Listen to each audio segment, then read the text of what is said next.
This is Grigori Grabovoi's The Resurrection of People and Eternal Life from Now On is Our Reality. Chapter 2, Part 3. I'm Stephen Walters, and I will be reading directly from the book. This is not an AI recording. I am a human, and this is my voice. Now we proceed to examine the principles of the third level. It should be noted that from the standpoint of hierarchy, these principles are less important in a way, but sometimes they may become more important than the principles of the second level. The reader may ask why this is so, why the principles overlap, and why there are so many of them considering they are all called the main principles. This is a serious question, so we will discuss it in detail. Let's imagine a building. For example, the main building of Moscow University on the Vorobyevi Gori. To have a complete understanding of what it is, you need to walk around it, because only then it can be viewed from all sides. You need to see the inside of it. Have a look at the auditorium, classrooms, cafeterias, rooms of the dormitory, teachers' apartments. But if a person possesses a higher state of consciousness, then, as it was said in the introduction, he can at once simultaneously see the entire building, both inside and outside. The entire building, all the floors at once, and the number of rooms does not matter. But the one who has not yet acquired the perception of the fourth dimension of space will have to do a lot of walking in order to examine the entire building. You may be taking pictures while walking around the building. If you look at the building from one side and then, walking around it some more, look at it from the other side, naturally, you can still see the corner of the building you've just passed, though from a different angle. The same will be reflected on the photos. Overlapping is inevitable. The same is with the principles. In reality, there is only one principle, but by ordinary wakeful consciousness, it is perceived as sort of a multidimensional, and thus, as in the example with the building, it has to be considered from different perspectives. As a result of that, we may have many principles. Similarly, in order to become familiar with the building from the photos, one has to go over a lot of photographs, so everything depends on the state of consciousness. Here is another example. A while ago, yoga, mainly Hatha yoga, was very popular in our country. In the beginning, many people were very enthusiastic about it. However, with time, they became less enthusiastic because they failed to achieve the results they anticipated. But such an outcome is quite natural, and here the situation is quite similar to the one from the previous example. The matter is that there is only one yoga, and it was created by the people possessing a higher state of consciousness. For an ordinary wakeful consciousness, yoga is multidimensional, and thus it can only be perceived in parts, only as separate aspects. And these yogas' separate aspects, yoga with a capital letter, are Hatha yoga, Raja yoga, Bhakti yoga, Karma yoga, Jnana yoga. There are other yogas too, but these, to a first approximation, may be considered the main ones. The purpose of yoga is raising the level of consciousness and therefore moving towards God. The word yoga means joining, union, uniting. So the word yoga clearly indicates the goal, being in touch with the Creator. If only one aspect of yoga, for example, physical, Hatha yoga, is taken into account, but other elements, at least the key elements, of other yoga aspects are disregarded, namely the proper spiritual aspiration, Bhakti yoga, the proper knowledge, Jnana yoga, the principles of development of consciousness, Raja yoga, and understanding of what a proper action is and how it is performed, Karma yoga. If these elements are missing, then the Hatha yoga practice turns into plain physical exercises, into ordinary gymnastics. A similar situation is virtually in all the spheres of human activity. Let's consider one of the most important questions, comprehension of the world. Again, we have a multidimensional object, and therefore, again, only its isolated aspects are taken out. And again, we have, as we have just seen in yoga, separate approaches, separate paths. The path of religion in its present form, the path of science, the path of art. There are other approaches too, but these are the main ones in the modern society. Let's take a closer look at these separate approaches. For example, at the path of science, and let's take physics, one of the fundamental sciences, as an example.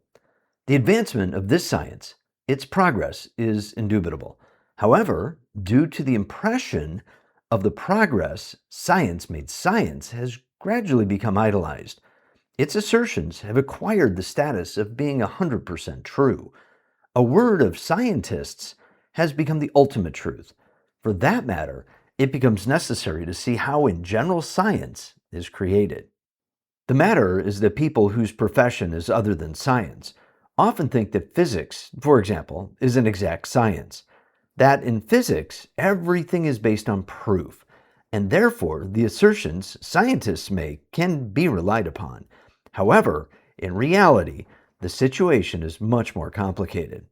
The main danger is in initial postulates, based on which the entire building of science is constructed. These postulates do not get proved. They just cannot be proved. If any postulate can be proved, it means it is not original. The very fact that it is possible to prove a certain provision indicates that this provision is not basic, is not fundamental. Fundamental provisions in every science are the provisions that serve as a foundation on which the entire building of this science is constructed upon. These are the provisions, or the laws, from which the rest can be deduced. But they themselves cannot be deduced. They are just declared, and that's it. As an example, we may examine Newton's second law, which we were told about in school. It is one of the laws underlying classical mechanics.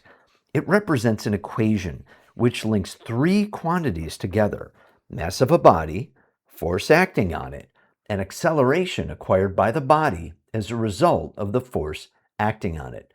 Let us consider briefly all three of these concepts. We will begin with mass. The problem of mass is one of unresolved problems of modern physics, and it is impossible to completely solve this problem without considering the fact that anybody, the mass of which is discussed, is a product of the collective consciousness. We already know that. All bodies have been created based on the collective consciousness, as well as the laws which, therefore, can be changed. Now, concerning force. Force characterizes an interaction of bodies. Four kinds of fundamental interactions are known to the modern orthodox physics: gravitational, electromagnetic, and two other kinds of interactions pertaining to the nuclear forces. This is what modern science knows. But in reality, there are other kinds of interactions as well. As an example, let's consider a case from the recent history. When the Aswan Dam was being built after the overflowing of the Nile in Egypt, some monuments of ancient architecture, specifically the statues of the pharaohs, would have had to go under the water. They were colossal statues made of solid rock. Well, it turned out that current technology is unable to relocate these statues whole, and they had to be sawn into separate pieces. The question arises, how is it that the people who made them would succeed in the task? The priests of the time knew how to accomplish such a task. They would gather enough people and would properly direct the collective consciousness of these people. As a result, the monolith would move to the designated location. In the Newton's equation, the acceleration has not been covered yet. Everybody is well familiar with this concept.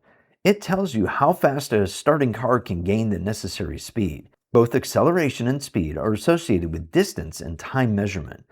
And distance is measured between 2 points in space. It means that in the end, the concepts of acceleration and speed come to the concepts of space and time.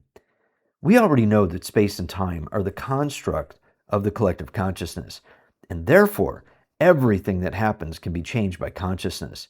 And also, I must tell you, this is Grigori Grabovoi's words, what the problem here is, in order to understand what space and time are, one has to possess a higher state of consciousness. So the original equation of classical mechanics turns out to be very unclear. The similar situation is in other branches of physics as well. And so, all the conclusions from the basic equations should not be expected to be true, and one should be especially cautious in regard to the statements of scientists pertaining to the universe. As I've already said before, physical, that is, certain objective reality as such, in actuality does not exist. What people think is objective reality is in fact the manifestation of the collective consciousness. The position of scientists with their belief in the existence of objective physical reality can be illustrated by the following example. Let's imagine a person in the auditorium of a theater watching a performance. He is taken up by the act. He may also start taking to heart what's happening to one of the characters, start worrying. Even his breathing may become affected. He may become so involved that he forgets about everything else and starts accepting what is happening on the stage as a reality. But the reality is quite different. The actors may leave the stage, change their costumes, and begin performing a completely different play. Since their childhood, scientists have been watching a long play on the stage of existence, and many of them grow so accustomed to it that virtually automatically accept the surrounding world as objective reality. And it is particularly due to that, by the way, people experience so many problems in their lives. They fail to understand that if needed, all they have to do is to change the course of the play or to change the play at all. In reality, each person has the keys to his, her own happiness. We only need to have a good understanding of the situation and properly say, "Open sesame." Very often, what we think is a fairy tale, that is, something made up, in actuality is a picturesque story of the truths hidden behind the outward cover of reality. So, that when I quote as an example, "Open sesame," I only mean that this phrase communicates the knowledge of the reality control. And it is this practice, the practice of the reality control, the practice of control of events, that is on the current agenda, and that becomes urgent for all of us. Going back to science, I would like to say the following. The problem is that for a scientist, even an outstanding one, but having an ordinary state of consciousness, the reality looks totally different compared to what opens to someone in higher states of consciousness. I will remind you that an ordinary wakeful consciousness views the world through the prism of three-dimensional space and time, and it is precisely such model that is used by the orthodox science. From what I've said earlier, we can see how limited and problematic such an approach is. The weapons of mass destruction have been made based on exactly this approach, and thus it is no wonder that the orthodox science, specifically physics, is currently in the state of crisis. And science looks for a way out from this crisis in the wrong direction. To elucidate the situation, I will use a known comparison. Imagine a big branchy tree with a lot of leaves before you. If there happened to be a drought season, the leaves on the tree begin to yellow, wither, and shrivel. If you would like to see the leaves green and full of life again, it would be useless and make no sense to start smoothing them out or doing something else to them, trying to help them. To solve the problem, you need to go somewhere else. You need to do something different. You need to water the roots of the tree, and then all the leaves will become green and full of life again. The same is with science. We need to turn to the roots. The roots of the body need to be watered. The state of the body needs to be changed, and the state of consciousness needs to be changed. Your own consciousness must control the reality, and this is the basis which any science must be built upon. Science, based on the controlling consciousness of a person, allows to neutralize destructive technologies and become man's true protection. I will repeat again. A person's perception of the world depends on the level of the state of his consciousness. Having attained a higher state of consciousness gives a different world perception, a different understanding, a different kind of knowledge. A well-known utterance refers to this problem too. Little knowledge moves one way from God, but big knowledge brings one back to Him again. I would like to bring your attention to a very significant point pertaining to Principle 1.3. I will remind you this principle. Our consciousness perceives what exists in our consciousness as reality. We already know that anything that a person sees around him, all that surrounds him, is constructed based on the collective consciousness. In this connection, the following question arises. If the level of the state of consciousness of a certain person is significantly higher than the level of the collective consciousness, then how would, for example, a nuclear explosion affect this person? To answer this question, the following comparison can be made. Imagine that you are in the country walking across an open field, and suddenly a thunderstorm breaks out. Storm clouds cover the sky, and brilliant flashes of lightning start striking the ground. And being struck by lightning, as we know, does not bode anybody good. The situation, hence, becomes serious. However, if during the storm, instead of being in a field, you are on board a plane, which is flying high above the clouds, so that the raging thunderstorm is somewhere below, then you may watch with curiosity through the cabin window what is happening below. And it is all the more better to watch the raging storm from a satellite cabin. From a satellite cabin, many other phenomena can be seen as well. For example, a storm rushing through the land, sweeping everything away on its way. So, just as a hurricane sweeping everything away from its path can be quietly watched from the height of the satellite, so one can similarly observe what takes place in the sphere of the collective consciousness from the height of a much higher level of the state of consciousness. And thus, the same nuclear explosion won't be able to destroy someone who has reached a high level of the state of consciousness. For such a person is now beyond reach of ordinary storms. He has already entered the flow of eternity. There are people like this, and I can say that after some time, they will significantly increase in number. What I've just said can be put in a different manner. As it has been already mentioned, these are scientists who believe that the surrounding world is governed by certain objective laws. From this perspective, gradually raising the level of a person's state of consciousness means that as this person grows, that is, as he exceeds the level of collective consciousness more and more, he becomes submitted to less and less number of these objective laws. The less and less these objective laws are able to affect him.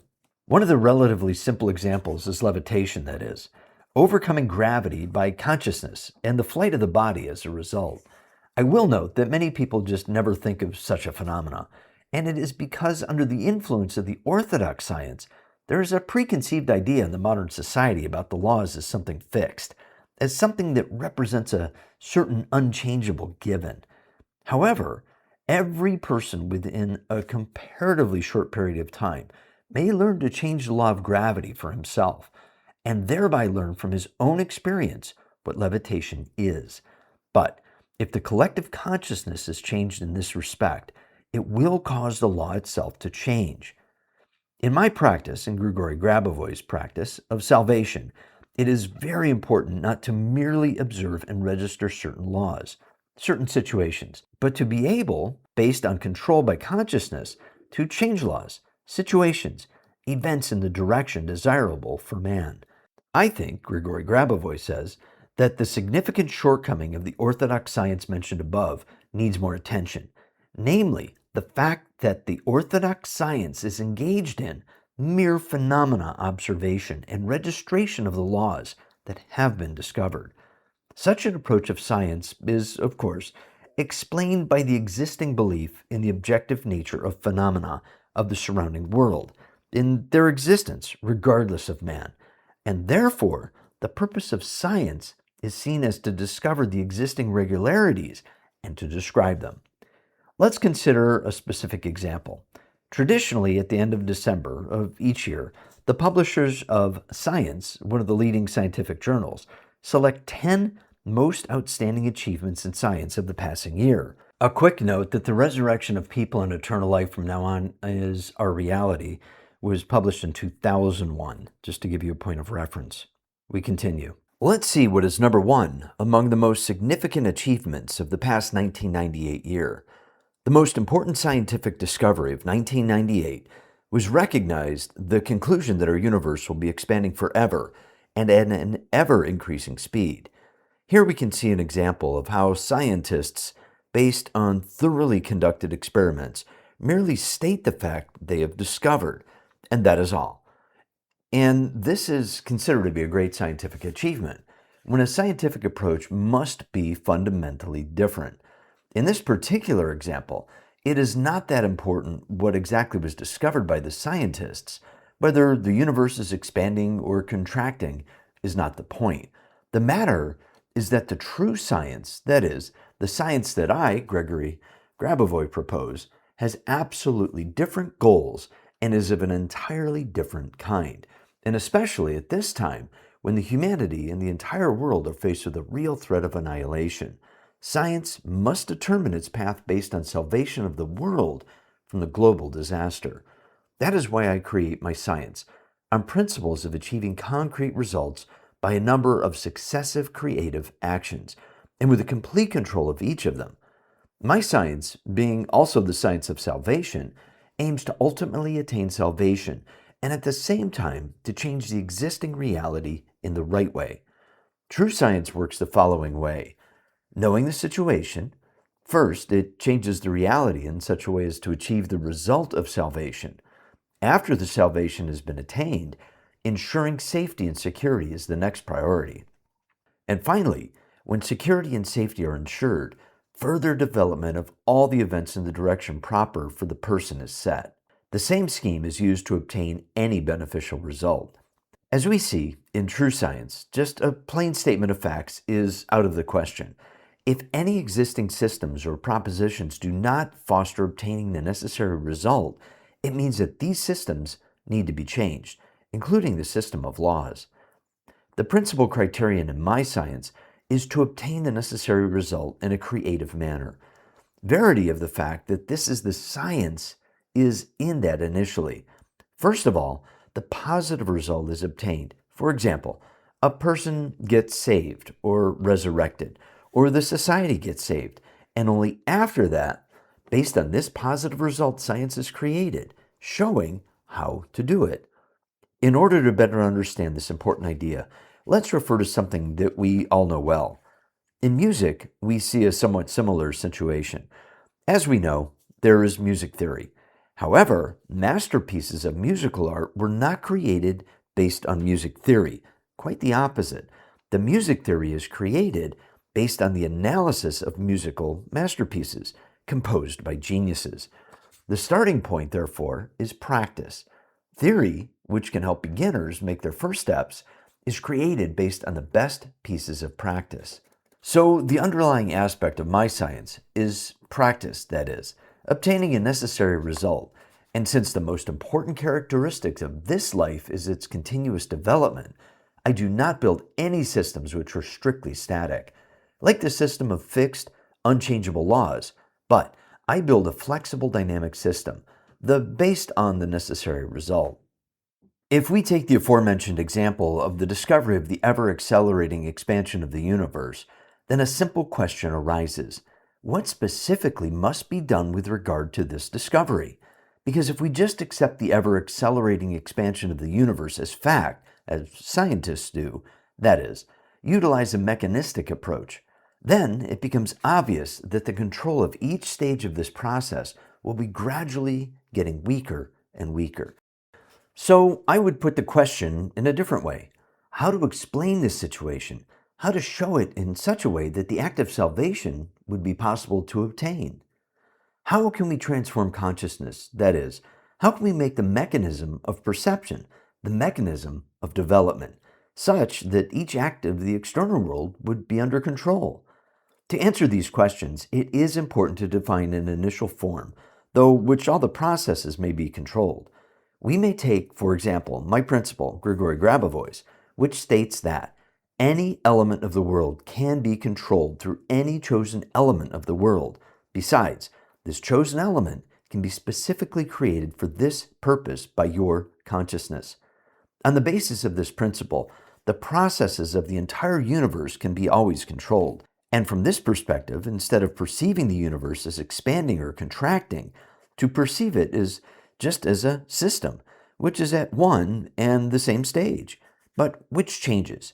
Let's say its shape, as well as changes the implications. And if necessary, certain laws have to be changed too, no matter what they are, or how they have been established. So even if the essence of the discovery stays the same, this discovery can be interpreted in an entirely different way. It can be regarded differently. All related elements of the universe represent information objects. Of course, we may, as it is done by science, find a specific connection between them. However, in order to control this world, it is not necessary to observe it from the inside. It suffices to enter macrostructure from one's own consciousness and then control this information, which, most importantly, has to be in the area of control. And this is always possible to ensure.